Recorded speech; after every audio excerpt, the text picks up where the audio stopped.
espera alguma coisa de um sábado à noite. Bem no fundo todo mundo quer zoar. Todo mundo sonha em ter uma vida boa. Sábado à noite tudo pode mudar. Sábado à noite tudo pode mudar.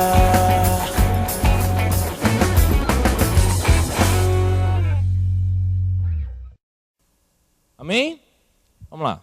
Tiago capítulo 1, versículo 1, diz assim: Tiago, servo de Deus e do Senhor Jesus Cristo, as 12 tribos dispersas entre as nações. Saudações. Aí eu queria que você pulasse para o versículo 22 do capítulo 1. Capítulo 1, versículo 22. Diz o seguinte: Sejam praticantes da palavra e não apenas ouvintes, enganando-se a si mesmos. Aquele que ouve a palavra, mas não a põe em prática, é semelhante a um homem que olha a sua face no espelho e depois de olhar para si mesmo no espelho, sai e logo esquece sua aparência. Mas o homem que observa atentamente a lei perfeita, que traz a liberdade, e persevera na prática dessa lei, não esquecendo o que ouviu, mas praticando, será feliz naquilo que fizer. Até aí.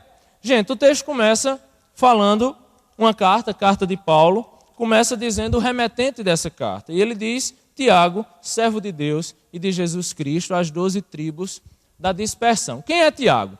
Esse Tiago, gente, é o Tiago, irmão do próprio Jesus Cristo, o irmão de Jesus Cristo, um homem que de início não acreditou no próprio irmão, a própria família de Jesus não acreditou nele de início, os seus irmãos.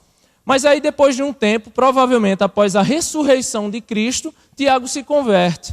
E quando Tiago, irmão do Senhor Jesus, se converte, ele passa a assumir uma posição de liderança dentro da igreja cristã, principalmente pregando o evangelho para os judeus cristãos. Mas aí é bem interessante a nomenclatura de Tiago, porque você vê Paulo, por exemplo, Paulo, apóstolo de Jesus Cristo, servo do Senhor Jesus Cristo. Você vê Pedro se chamando de apóstolo, você vê várias pessoas, vários remetentes de algumas cartas falando nisso, e Tiago se descreve como? Tiago, ele diz simplesmente: Tiago, servo de Deus e servo do Senhor Jesus. Tiago, gente, quando ele escreve essa carta, Tiago era uma pessoa de muita autoridade dentro da igreja, e ele poderia ter dito várias coisas, né? Ele poderia ter dito: Tiago, lembrem-se, irmão do cara. Tiago, né? Tiago, filho também de Maria. Tiago, né, o que morou com Jesus Cristo. Tiago, aquele que viveu a vida todinha com Jesus Cristo, ainda brincou de bola com ele. Ele podia ter dito algumas coisas assim, ele estava ali em meio à igreja que adorava seu irmão, né, enquanto numa perspectiva terrena, mas ali Tiago estava e colocou-se como? Tiago, servo de Jesus Cristo, assim como você é servo. Assim como você é servo, eu sou servo, servo de Deus e servo de Jesus Cristo. Tiago, gente, em nenhum momento agiu no seu próprio ego, em nenhum momento ele quis reconhecer a sua irmandade terrena. Não, em todo momento ele se preocupou apenas na perspectiva espiritual, que ele é filho de Deus, servo de Jesus Cristo, igual a todos nós. Tiago, por que você está falando isso? Eu estou falando isso, gente, porque infelizmente, quando eu vejo às vezes as pessoas estudando para alguns determinados fins e trabalhando para alguns determinados fins, às vezes você pode prestar atenção à luta pelo reconhecimento. A gente luta por reconhecimento direto, só que muitas vezes esse reconhecimento não é um reconhecimento pelo que eu faço, nem um reconhecimento pelo que eu sou, mas um reconhecimento pela família a qual pertenço. Reconhecimento pela universidade em que estudo. Você já viu isso? E foi mal, a minha é federal, vocês já viram isso? Faz o quê? Medicina. Onde? Federal. Faz direito, faz o quê? Direito. Onde? Federal. Federal. Você é o quê? Você trabalha e tal? Sou servidor público federal. Seu nome? Não, Tiago, servidor público federal. Apenas títulos. Uma vez eu estava com meu sogro é um cara bem engraçado, né? Ele é policial rodoviário federal é a pessoa mais, de uma forma bem carinhosa, mais grossa que eu já vi na vida. Não sei se é só comigo, talvez seja. Né? Meu sogro, gente, eu tenho que contar essas coisas para você perseverar, viu? Persevere. Meu sogro passou 1 ano sem falar comigo. O primeiro ano de namoro, ele não falava comigo, era interessante isso. Ô doutor, tudo bem? Sabe quando você vai conhecer o pai da namorada, que sempre é aquela tensão, né? Aí você faz, será que ele vai falar muito comigo? Será que ele vai apertar minha mão? Não, ele não olhou para mim. Né? Então foi aquela coisa, tal, aquele estresse, e foi 1 ano.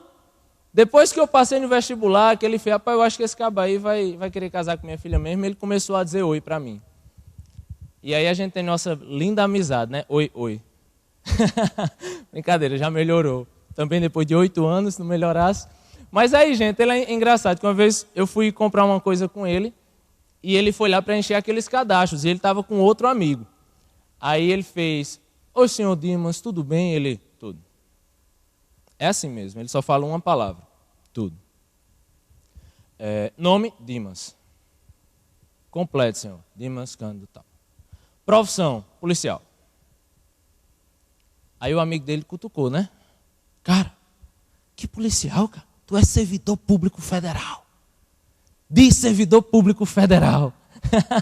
Aí ele, besteira, rapaz, que negócio é esse? Aí foi engraçado que negaram o cadastro dele. Quando negou, colocaram lá policial militar. Achava que ele era policial militar e tinham negado o cadastro dele. Aí o amigo dele ficou gritando, né? Vai lá, Dimas, diz que você é PRF, diz que você ganha não sei quanto, diz não sei o quê. E é engraçado que meu sogro sai com umas frases bem impactantes, assim, que eu nem achava que ele pensava isso. Ele fez, o que eu tenho de melhor do que um policial militar? É meu salário? Pois se for apenas isso, não quero mais comprar nessa loja. Pronto, me converti. Converti de novo, não tem condições. Mas enfim, ele me sai com umas assim bem interessantes. E é engraçado porque quando ele passou nesse concurso de policial rodoviário federal, ele não tinha estudado. Alguém inscreveu ele e ele pegou, fez o concurso e acabou passando. Era muito antigo, né? A gente tem aquele preconceito, né, de quem faz concurso hoje é muito mais difícil do que 10 anos atrás e tal, né? Mas enfim, ele não estudou e passou. E ele uma vez, e eu perguntei, né, e ele fez, não, Tiago, é porque foi um milagre tão grande eu ter passado que eu não vejo honra grande nisso. É engraçado isso de uma pessoa que não é cristã, porque preste atenção na nossa vida, né? Quantas coisas você tem e você se orgulha tanto de ter, ou você se orgulha tanto de ser, mas tudo isso foi dado por Deus. E aí eu vivo. Quem é você? Meu nome é Tiago. Servidor público. Ô Tiago, tem um carro melhor do que o seu. Ô Tiago, estudo em uma universidade melhor que a sua. Ô Tiago, moro no Bessa. Realmente eu estou morando no Bessa agora, gente. E realmente é ótimo, viu? Mas não estou me exaltando por isso, não. Mas enfim, gente, passando.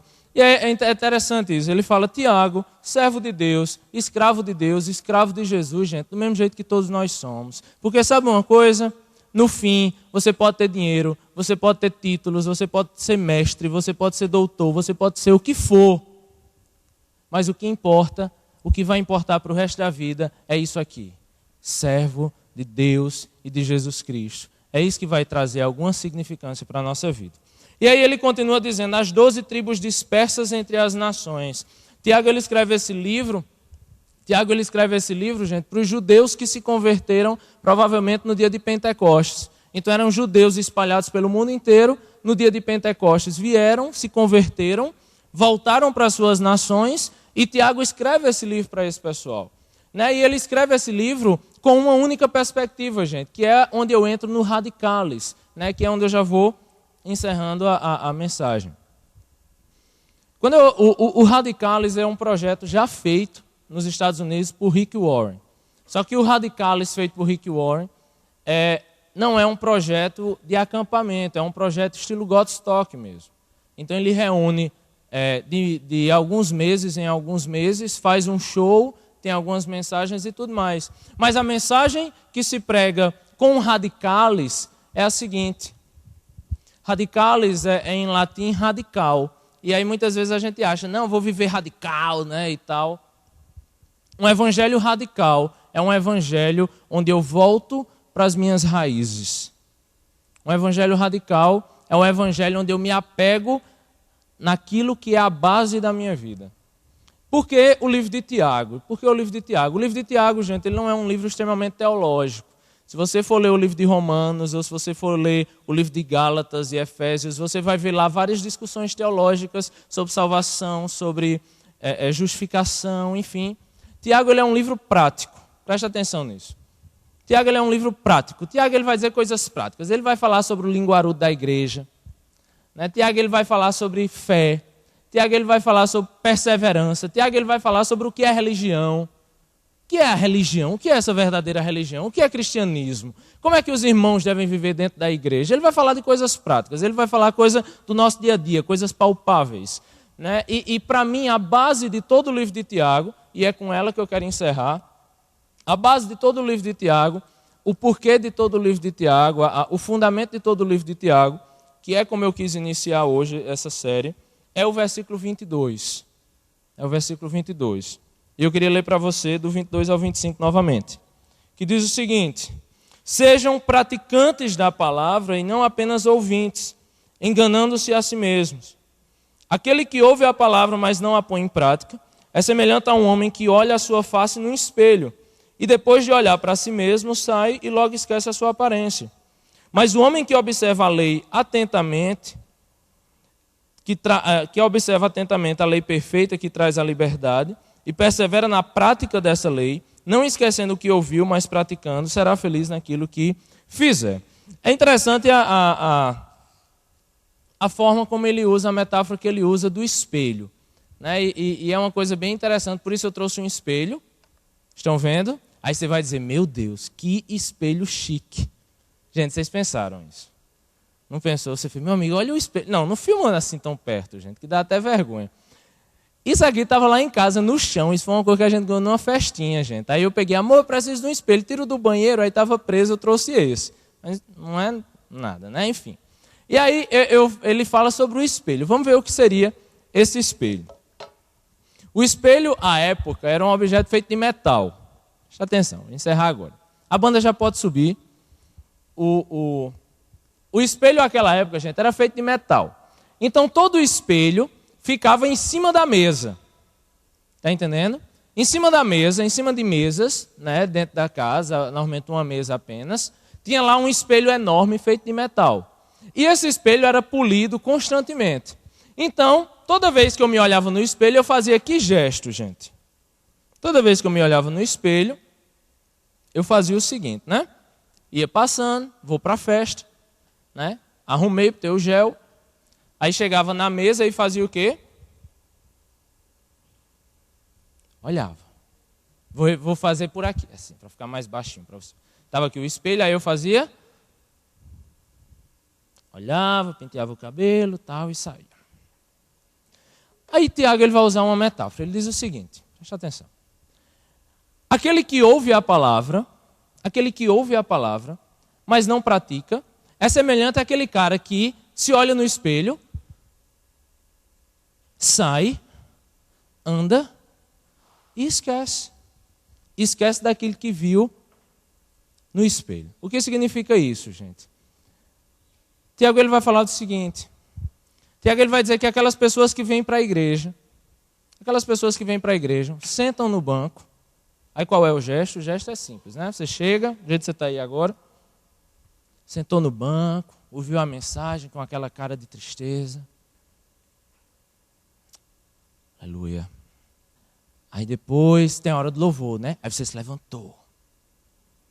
E aí você levantou a mão. E aí você fechou os olhos, aquela lágrima escorreu escondida diante da sua face. Pegou, você saiu do culto, saiu daqui da igreja, né? Saiu do templo, né? Desse lugar aqui sacrossanto e tal. Aí quando você sai, tudo passa. Aí quando você sai, tudo muda. Aí quando você sai, você é uma pessoa totalmente diferente. Aí quando você sai, seus princípios não são mais os mesmos, seu vocabulário não é mais o mesmo, seus gestos não são mais os mesmos. Aí quando você sai no trânsito, você já mudou, você já esqueceu. E qual a simbologia do espelho, gente? O espelho é o ato de curvar-se diante de alguma coisa, é o ato de curvar-se, de aparentar alguma coisa, aparentar uma servidão, aparentar uma adoração, mas aquilo não passa de aparência. É que nem o fato de se sentar aqui. É que nem o fato de se sentar, de ouvir, de andar com uma camisa com o nome da Cidade Viva, ou ter um adesivo com o nome de Jesus Cristo. É a mesma coisa, são aparências. São aparências, mas essa aparência, a partir do momento em que não tem algo concreto em nossa vida, a partir do momento que não tem algo concreto em nossos dias, a partir desse momento não é nada. É um espelho que você olha, passa e esquece e vive totalmente diferente daquilo que você viveu. E aí o que é o espelho? O que é o espelho? O espelho, gente. O espelho é um dos objetos mais difíceis de se encarar. Essa noite, essa madrugada, vou ficar com ele aqui. Essa madrugada foi talvez um dos dias, um dos períodos mais difíceis que eu tenho vivido na minha vida. E tenho vivido muitos problemas em várias áreas, problemas de várias ordens, ansiedades de várias perspectivas. E tenho ficado bem mal com isso, tenho ficado bem triste. E hoje, 4h30 da manhã, meu celular tocou. O celular tocou e eu já fiquei... Dá aquela agonia, né? Aquela preocupação, você não sabe o que é, 4h30 da manhã, seu celular tocando. E era uma pessoa. Uma amiga, uma pessoa que eu conheço muito bem. E essa pessoa fez: Tiago, um problema aconteceu. Eu falei: diga, o que foi que aconteceu? Ele fez: Tiago, eu preciso de você, porque eu fui na casa de outra menina e quando eu cheguei lá ela disse que ia para uma festa. E aí eu fui, pedi para ela não ir, mas ela quis ir, eu fui e fiquei meio que controlando. Só que aí ela bebeu muito, se embebedou, começou a fazer coisas imorais, enfim. E aí eu a trouxe para casa, ela me empurrou, a gente brigou de se empurrar mesmo. Eu pedindo para ela vir para casa, ela não ia. E aí eu estou ligando para você, pedindo para você vir aqui para conversar com ela. E aí eu conversei por telefone mesmo. Ela não estava em sã consciência e aí eu desliguei e marquei para ir lá, né? Pedi para ela dormir um pouco e eu ia lá na casa dela. E aí eu parei e comecei a preparar meu discurso, sabe? Meu discurso de pastor, meu discurso de cristão. E aí comecei a preparar, que eu estava com tanta raiva de ser acordado 4h30 da manhã, que meu discurso já ia começar assim, eu acho. Você vai para o inferno, você já está sabendo.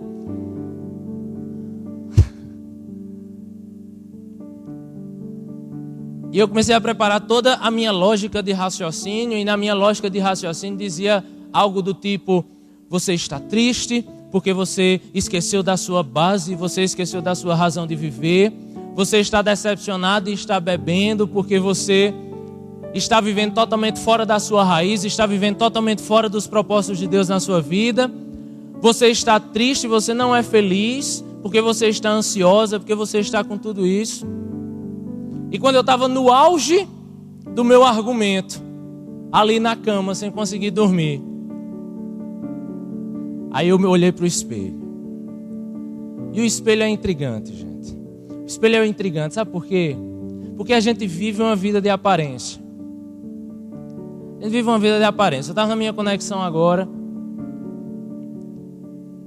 E a gente saiu perguntando, né? Você quer compartilhar? Não, tudo bem. Você quer compartilhar? Não, tudo bem. E teve um que depois fez: não está tudo bem não. Está tudo bem não, eu quero falar. Está tudo bem não, eu estou com um problema e eu preciso dizer. Eu fico pensando até onde a gente vive escondendo quem nós somos. E aí é fácil, gente. É fácil esconder para quem está do seu lado. É fácil esconder para a namorada. É fácil esconder para o pai. É fácil. É fácil porque você vive disso, ó, de aparências. Difícil é encarar esse aqui, ó. Esse é difícil. Porque quando você olha para o espelho, quando você encara no espelho, aí apesar de tentar, você não consegue esconder de si mesmo quem você é. Você não consegue esconder de si mesmo os erros que tem cometido. E tem uma interpretação desse texto que fala sobre a face do homem. A face pura do homem olhando para o espelho. E uma das interpretações é que Tiago quis dizer o seguinte: que quando você olha para o espelho, você tem duas opções: de olhar a pessoa que Deus quer que você seja, ou de olhar simplesmente aquilo que você é. E aí eu lhe desafio agora a olhar para Ele. Eu lhe desafio a olhar para esse espelho. Eu lhe desafio a olhar para o espelho da sua vida. Eu lhe desafio a olhar para a sua face. Eu lhe desafio a olhar para as suas rugas, para a sua testa franzida. Eu lhe desafio a olhar para a sua face, para a sua existência, para a sua essência, para aquilo que você é, para aquilo que você faz, para aquilo que você pensa. Eu lhe desafio a olhar com uma perspectiva real, literal, sincera e verdadeira. Quem é você? Quem é você? O espelho. O espelho, ele diz quem é você. E aí, Tiago vai falar muito, sabe, sobre o irmão linguarudo da igreja, né? Porque é muito fácil olhar quem é o outro. Muito fácil olhar. Isso é um safado, ó. Isso é uma prostituta. Essa menina aí fica todo mundo na igreja. Esse cara aí, rapaz, esse cara mente, esse cara não tem caráter. E aí a gente fica, sabe? Atirando em todos. Atirando. Sabe o que é radicalis? Sabe o que é radicalis? E sabe o que é que vai acontecer no acampamento? E sabe o que é que vai acontecer nesses dias? São pessoas que vão olhar para o espelho. São pessoas que vão lançar um olhar sincero no espelho. E ver, gente, que da forma que dá, da forma que está, não dá para ficar. Apenas ouvintes olham, não gostam e escondem. Os praticantes da palavra olha, encontra os erros, vê que precisa mudá-los e muda radicalmente. Ser radical não é pular de um rapel. Ser radical não é descer de um paredão. Ser radical é ir contra toda a maquiagem que você mesmo pintou. Interessante que tem um poema, salvo engano, de Vinícius de Moraes, chamado A Casa. E Cristo, no Evangelho, ele diz: olha, aqueles que ouvem a palavra e a praticam são semelhantes a uma casa edificada sobre a rocha, porque sopra os ventos, descem os rios e a casa não cai, ela permanece. Agora aqueles que ouvem a palavra, mas não praticam, são semelhantes a uma casa construída sobre areia, porque sobem os rios, sopram os ventos e essa casa cai. Essa casa cai porque a sua base, a sua raiz era simples terra. Aí Vinícius de Moraes diz: era uma casa muito engraçada. Não tinha teto, não tinha nada. Ninguém podia entrar nela não, porque na casa não tinha chão. Ninguém podia dormir na rede, porque a casa não tinha paredes. Ninguém podia fazer pipi, porque pinico não tinha ali. Mas era feita com muito esmero. Era feito com muito esmero na Rua dos Bobos, na número 0. Sabe o que é um ouvinte não praticante? É um religioso com muito esmero. E aí ele tem uma preocupação, gente. Ele tem preocupação de saber o que é que estão pensando dele. Ele tem preocupação em estar sempre com a Bíblia debaixo do braço. Ele tem preocupação de estar nos cultos, né? E sempre, para que todo mundo veja que ele está no culto. E quando ele levanta a mão, ele levanta para ver se o outro está olhando. E é uma casa, gente, construída com muito esmero. É uma religiosidade bem construída, com muito cuidado, sabe? Todos os dias. E aí ele se preocupa com a forma que fala, ele se preocupa com a roupa, ele se preocupa com o que estão pensando nele, com muito cuidado. Só que se você prestou atenção, essa casa, que é muito engraçada, ela não tem teto, ela não tem parede, ela não tem nada, apesar de ser feita com muito esmero. Isso é religiosidade. São práticas que na verdade não passam de religiosidade. Como é que está a tua casa? Como é que está a tua casa? Como é que estão as paredes? Tem parede ou caiu tudo? Tem chão, tem teto ou caiu tudo? Porque eu lhe digo, enquanto não vivermos radicales, enquanto não voltarmos às raízes, enquanto não voltarmos para a base da nossa vida, para o fundamento da nossa vida, enquanto não estivermos, como diz Gálatas, enraigados em Cristo, a nossa casa vai ser feita com muito esmero, mas na rua dos bobos, na número 0, nada. Minha oração é que você olhe para o espelho. Minha oração é que você olhe atentamente para o espelho. Minha oração é que você olhe sinceramente para o espelho. E aí você se faça 2 perguntas. Quem eu sou? Quem Deus quer que eu seja?